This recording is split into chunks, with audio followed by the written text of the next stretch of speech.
अब मैं जिन्हें आवाज़ दे रहा हूँ वो ओज की कवित्री होती है और आपके अपने हरियाणा की धरती से होती है। और हरियाणा के आदमी में ओज तो कूट कूट के भरा होता है भाई साहब, इस बात को हमें किसी को बताने की आवश्यकता है नहीं। मैं सही बता रहा हूँ भाई साहब, मैं आपको, मैं पिछले भाई साहब मैं मूलतः मेरठ से मैं हूँ और वर्तमान में गुड़गांव में निवास करता हूँ। हमारी कॉलोनी के भाई साहब सड़क के बीचों बीच एक आदमी, एक जाट ने खूंटा गाड़ दिया, उस पर भैंस बांध दी, कौशल जी भैंस बांध दी उसने अपनी।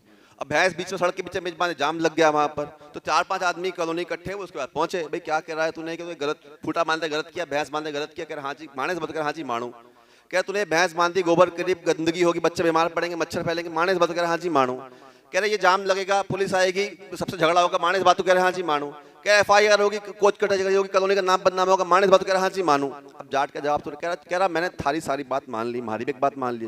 बोले क्या? कह रहे खूंटा यहीं गड़ेगा। तो ये जो खूंटा गाड़ने की प्रवृत्ति होती है हरियाणा के खून में ही पाया जाता है। एक बात चाहूंगा कि हरियाणा की उस पुत्री के लिए आपकी जोरदार तालियां उठें। और क्या होती है कविता, कविता क्यों आपके बीच आनी चाहिए, इसके 4 पंक्तियां उनके स्वागत में कहकर आप लोगों को उनके बीच में उनको आपके बीच में आमंत्रित करता हूं कि स्याह रात में रोशनी का गलियारा चाहिए होता है। स्याह रात में रोशनी का गलियारा, क्यों कविता आनी चाहिए, क्यों ऐसे कार्यक्रम आवश्यक हो जाते हैं, क्यों हरियाणा साहित्य संस्कृति अकादमी का ये जो कार्यक्रम में अनुष्ठान है ये आमंत्रित हो जाता है, क्या इसके क्यों जरूरी है समाज में कि स्याह रात में रोशनी का गलियारा चाहिए होता है, तूफान में नाव फंसने पर किनारा चाहिए होता है।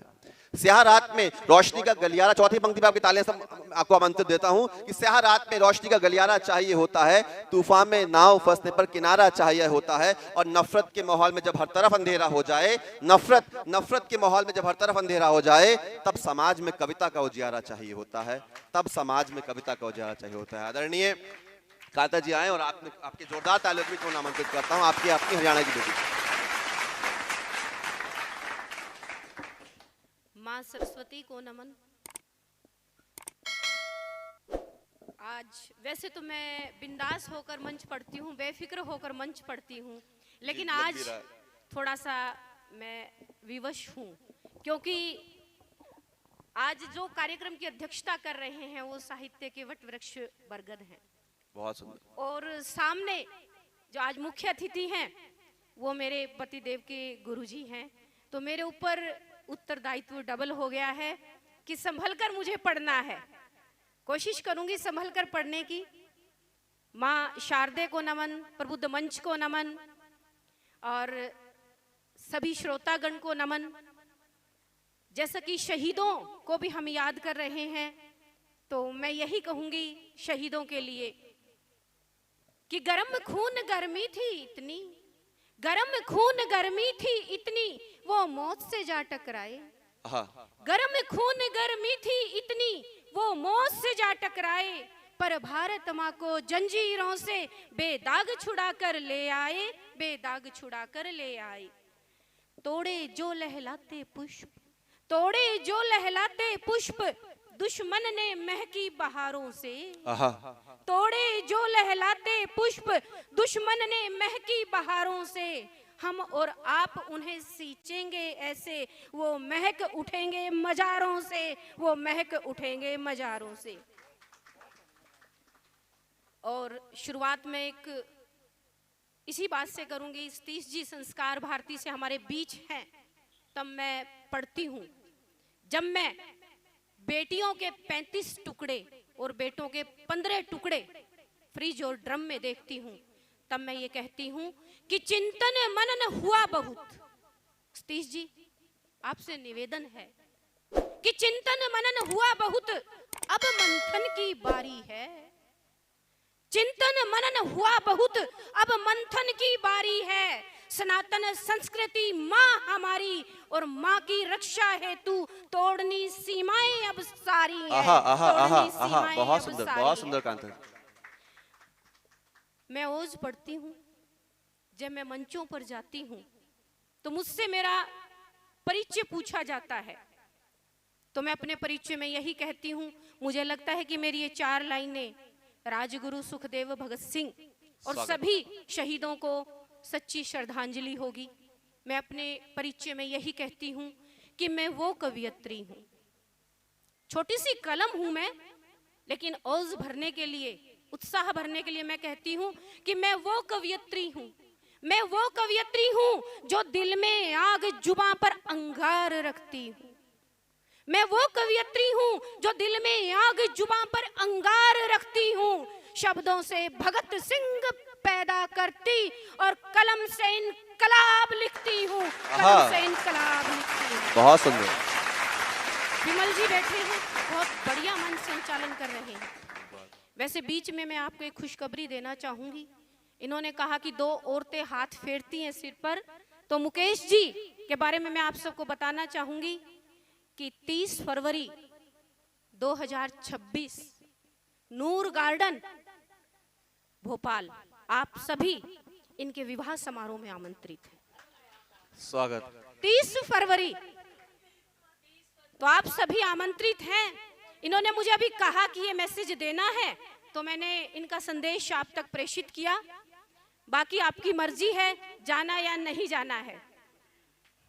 मुकेश जी, मुकेश जी, जी जी। और मेरे से एक बार विमल जी नहीं पूछा, विमल जी बहुत जबरदस्त मंच संचालक हैं।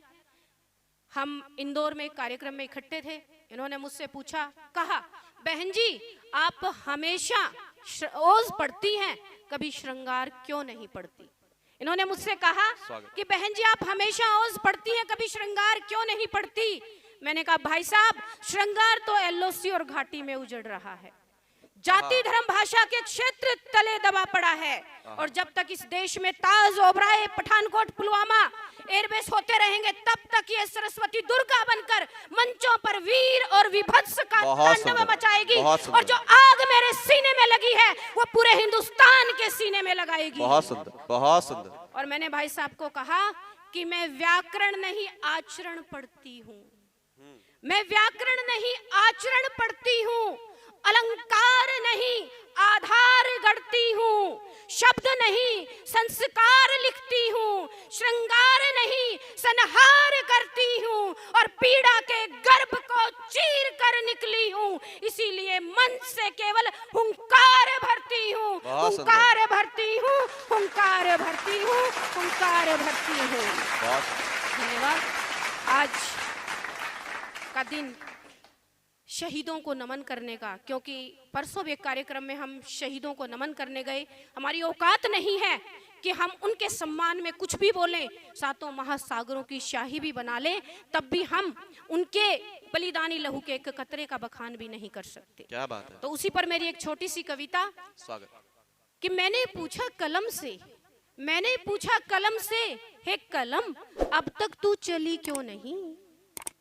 मैंने पूछा कलम से, हे कलम अब तक तू चली क्यों नहीं।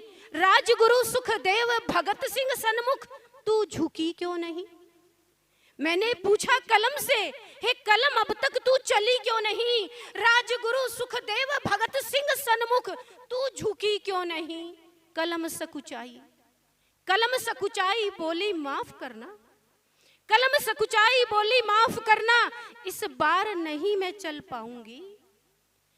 कलम सकुचाई बोली माफ करना, इस बार नहीं मैं चल पाऊंगी। और छोर नहीं जिनकी महिमा का, उसे भला शब्दों में कैसे कह पाऊंगी, उसे भला शब्दों में कैसे कह पाऊंगी। आगे मेरी कलम कहती है कि धीर पुरुष वे वीर पुरुष, धीर पुरुष वे वीर पुरुष भारत माँ के रखवाले थे। धीर पुरुष वे वीर पुरुष भारत माँ के रखवाले थे। रंगे हुए केसरिया रंग में वे आजादी के दीवाने थे, वे आजादी के दीवाने थे। और धर्म योगी वे कर्म योगी, धर्म योगी वे कर्म योगी नहीं विषयों के मोहताज हुए। धर्म योगी वे कर्म योगी नहीं विषयों के मोहताज हुए। हंसकर फांसी चढ़ने वाले वो माँ के सिर के ताज हुए, वो माँ के सिर के ताज हुए। और छोटी सी उम्र में उन्होंने क्या त्याग किया। भगत सिंह के बारे में तो कहते हैं कि 23 वर्ष की उम्र में, 23 वर्ष की उम्र में राह नहीं दिखा गया, 23 वर्ष की उम्र में राह नहीं दिखा गया। अरे जीना है तो मरना सीखो, ये बात हमें बतला गया, ये बात हमें बतला गया, ये बात हमें बतला गया। उन्होंने क्या क्या त्याग किया कि महलों को त्याग, महलों को त्याग जीवन को साथ, महलों को त्याग जीवन को साध, कांटों पे चले शोलों में जले। महलों को त्याग जीवन को साध, कांटों पे चले शोलों में जले।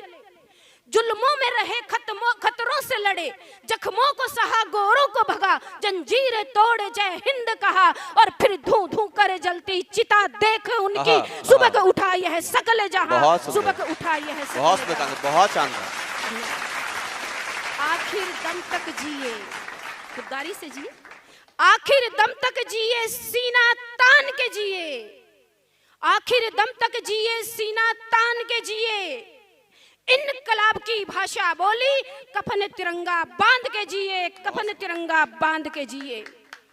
झुके नहीं कभी रुके नहीं, झुके नहीं कभी रुके नहीं, वे सही अर्थों में जननायक थे। झुके नहीं कभी रुके नहीं, वो सही अर्थों में जननायक थे। हंसकर फांसी चढ़ने वाले वो राष्ट्रगान के लायक थे, वो राष्ट्रगान के लायक थे, वो राष्ट्रगान के लायक थे। बहुत सुंदर। और गौर कीजिएगा कि फूल बहुत हैं इस गुलशन में। वैसे मैं आप सबको बताना चाहूंगी कि मैं राजनीति विज्ञान पढ़ाती हूँ पिछले 20 साल से। हिंदी मेरा विषय नहीं है, लेकिन हिंदी साहित्य अकादमी के इस पवित्र सभागार में खड़ी होकर मैं कहने का साहस कर रही हूँ कि फूल बहुत है इस गुलशन में, फूल बहुत है इस गुलशन में, उन जैसे परसून कहाँ।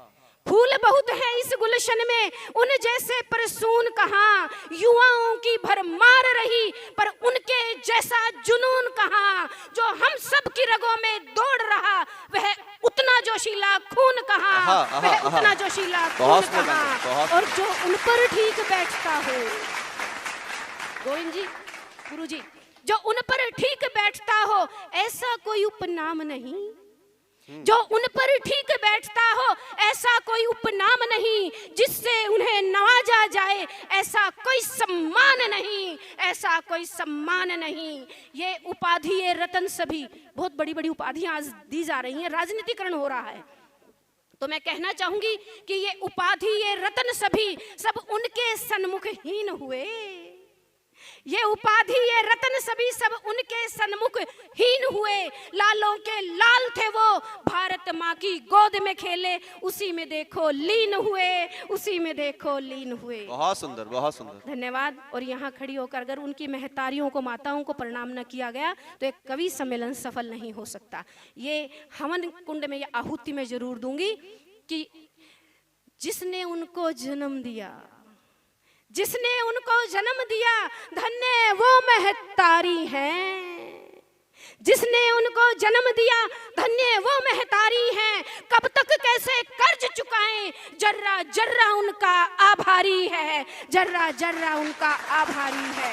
और अंत में मेरी कलम मुझसे कहती है, माही दीदी, अंत में मेरी कलम मुझसे कहती है कि अब तुम ही बोलो, अब तुम ही बोलो हे कवियत्री, अब तुम ही बोलो, उन केसरिया वीरों की गाथा कैसे मैं लिख सकती हूँ।